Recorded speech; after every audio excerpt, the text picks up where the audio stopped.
ورحمته وبركاته. الحمد لله رب العالمين والعاقبة للمتقين وعلى آله وصحبه أجمعين. أما بعد، قال الله تبارك وتعالى في القرآن المجيد والفرقان الحميد: أعوذ بالله من الشيطان الرجيم، بسم الله الرحمن الرحيم. وزين لهم الشيطان أعمالهم. حکم صاحبان اور میرے عزیز دوستو، آج کی اس سالانہ انجمن میں مجھے جس موضوع کا متعلق بنایا گیا ہے وہ ہے نوجوانوں پر مغربی تہذیب کے اثرات کی. محترم سامعین کرام، آج جب ہم اپنے سماج و معاشرہ پر قائلانہ نظر ڈالتے ہیں تو ہمیں معلوم ہوتا ہے کہ ہمارا سماج و معاشرہ مغربی تہذیب و ثقافت کا گہوارہ بنا ہوا ہے. ہمارے نوجوان یہود و نصارہ کی تہذیب و کلچر کو اختیار کرنے پر فخر محسوس کرتے ہیں.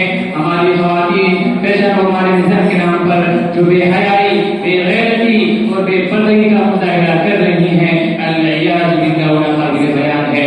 غرض یہ ہے کہ ہماری سوسائٹی کے اندر مغربی تہذیب کا بول بالا ہے. محترم سامعین، اب سوال یہ پیدا ہوتا ہے کہ نوجوانوں پر مغربی تہذیب کے اثرات کیوں ہوتے ہیں؟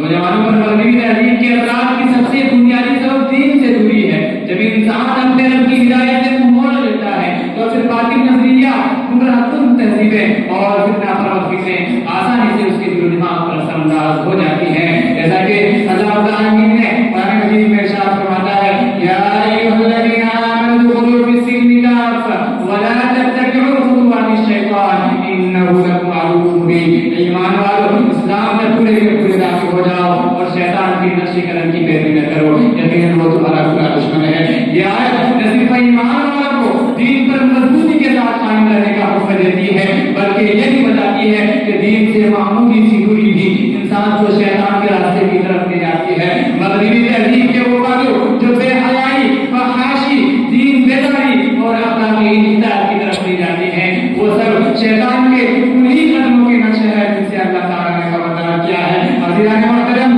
مغربی تہذیب کا سب سے نمایاں باتوں بے حیائی اور فحاشی ہے. اسلام جہاں پاکیزگی، عفت و عصمت، حیا اور اخلاق کا درس دیتا ہے، وہیں مغربی تہذیب بے حیائی، فحاشی، بنیادی آزادانہ کے حصول، ناجائز تعلقات اور جنسی آزادی کو ماڈرن لائف اور فریڈم کا نام دیتی ہے. اللہ تعالیٰ نے ان تمام برائیوں کے بارے میں قرآن مجید میں سخت تنبیہ فرمائی ہے: وَلَا تَقْرَبُوا الزِّنَا وَلَا تَقْرَبُوا الزِّنَا إِنَّهُ كَانَ فَاحِشَةً. اور زنا کے قریب بھی نہ جاؤ، بے شک وہ بہت بڑی بے حیائی ہے. عزیزان محترم، اسی طرح مغربی تہذیب کے اثر انداز ہونے کی ایک اہم وجہ سوشل میڈیا ہے. آج کے دور میں اگر کسی چیز نے نوجوانوں کے ذہن، کردار، عادتیں اور سوچ کو بدلا ہے تو وہ سوشل میڈیا کا بے لگام استعمال ہے. یہی وہ دروازہ ہے جس سے مغربی تہذیب ہماری زندگیوں میں تیزی کے ساتھ داخل ہوتی ہے.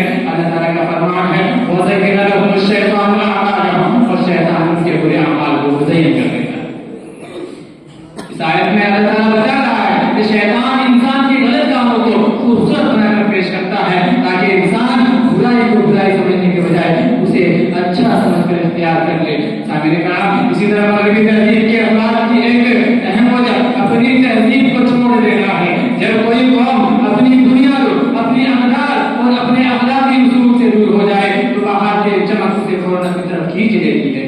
انسان فطری طور پر تقلید پسند ہے اور نوجوان کو خاص طور پر جب وہ اپنی شناخت کو مضبوط نہ رکھے تو باہر کے لائف اسٹائل، فیشن، آزاد بیانی اور ماڈرن ہونے کا فریب ان کے دل میں گھر کر لیتا ہے. جیسا کہ اللہ العالمین کا فرمان ہے: وَمَن يَعْشُ عَن ذِكْرِ الرَّحْمَنِ نُقَيِّضْ لَهُ شَيْطَانًا فَهُوَ لَهُ قَرِينٌ. اور جو رحمان کی یاد سے غفلت کرتا ہے اس پر شیطان مسلط کر دیتے ہیں اور وہی اس کا حامی ہوتا ہے.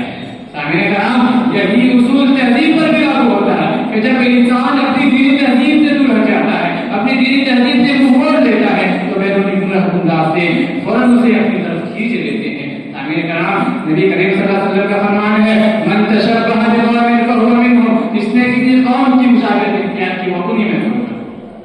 جب انسان کی اپنی شناخت کمزور ہو جائے تو باہر کی ہر چیز کول اور ایڈوانس لگتی ہے، اپنی زبان بھاری لگتی ہے، اپنا لباس پرانا اور اپنی قدر بوجھ اور دوسروں کی سب چیزیں ترقی کی علامت سمجھ لی جاتی ہے. یہ ذہنی کمزوری انسان کو مغربی تہذیب کے پیچھے لگا دیتی ہے. سامعین کرام، جب بنیاد کمزور ہو تو کوئی بھی ہوا کا روکا انسان کو اڑا لے جاتا ہے. محترم سامعین، اسی طرح مغربی تہذیب کے اثرات کی ایک اہم وجہ اسلامی تاریخ سے ناواقفیت ہے۔ جب کسی قوم کے نوجوان اپنے اسلاف کی کارنامے میں نہ جانے، وہ دوسروں کو خود سے بہتر سمجھنے لگتا ہے۔ حالانکہ نبی کریم صلی اللہ علیہ وسلم کا فرمان ہے، العلماء ورثۃ الانبیاء، جب نوجوان اپنے العلماء ورثۃ الانبیاء، علماء انبیاء کے وارث ہیں، جب نوجوان اپنے ورثے علماء، اسلاف، تاریخ، تہذیب سے ناواقف ہو جائے تو وہ دوسروں کی تہذیب و کلچر کو اپنی تہذیب جب وہ دوسروں کی تہذیب و کلچر کو وارث سمجھنے لگتا ہے، وارث سمجھنے لگتے ہیں، یعنی مغربی فکری غلامی میں مبتلا ہو جاتا ہے۔ اسی طرح مغربی تہذیب کے اثرات کی ایک وجہ خواہشات کی بے لگام آزادی ہے۔ نفس انہی چیزوں کی طرف مائل ہوتا ہے جو وقتی لذت تو دیتی ہے مگر انجام کے اعتبار سے متاثر ہوتی ہے۔ اللہ تعالیٰ حدیث میں ارشاد فرماتا ہے، افرأیت من اتخذ الہہ ہواہ، کیا تم نے اس شخص کو دیکھا جس نے اپنی خواہش کو معبود بنا لیا؟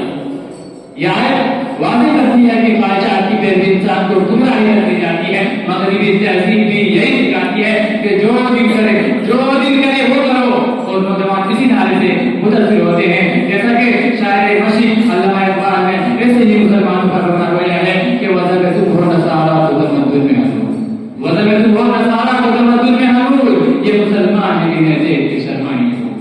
سامعین، خلاصہ کلام یہ ہے کہ شریعت کا مغربی تہذیب سے کوئی تعلق نہیں، لہذا ضرورت اس بات کی ہے کہ ہم اپنی اسلامی تعلیمات و اقدار کو سمجھیں اور مغربی تہذیب و ثقافت سے دور رہنے کی ہر ممکن کوشش کریں، اور مغرب کی عظیم تقلید چھوڑ کر قرآن و سنت کی روشنی میں اپنی زندگی کو سنواریں، کیونکہ اسلامی تہذیب کی عزت، سکون اور نجات کی راہ ہے۔ آخر میں اللہ رب العالمین سے دعا ہے کہ اللہ تعالیٰ ہم تمام